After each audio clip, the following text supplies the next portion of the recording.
अस्सलाम वालेकुम व्यूज़, कैसे हैं? उम्मीद करता हूँ आप भी खैरियत हैं। आग जंग में बहुत तेज़ हवा और आंधी चल रही है। स्क्रीन पे आपको नज़र भी आ रहा होगा कि दरख्त कैसे झूल रहे हैं और बैकग्राउंड में हवा की आवाज़ भी आपको सुनाई दे रही है। इतनी तेज़ आंधी है कि कुछ कदम के बाद देखना नामुमकिन है कि मट्टी उड़ उड़ के आँखों में, सर में पड़ रही है।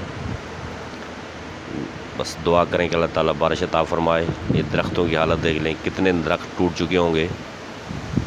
और तमाम दोस्त जो ड्राइविंग कर रहे हैं उनसे एहतियात करें। अल्लाह ताला खैर करे। बहुत तेज़ हवा चल रही है और साथ ही मट्टी उड़ रही है कि देखना में दुश्वारी पेश होती है इंसान को। और तमाम दोस्तों से मेरा रिक्वेस्ट है कि मेरे चैनल ईसा खेलवी 95 को सब्सक्राइब करें, वीडियो को लाइक करें, शेयर किया करें और साथ में बेल आइकन को ज़रूर प्रेस करें ताकि हर आने वाली नई वीडियो का नोटिफिकेशन आपको मिल पाए। आपने दुआओं में याद रखना। आपने होस्ट अज़ीज़ अहमद ईसा खेलवी को दें इजाज़त। अल्लाह हाफिज़।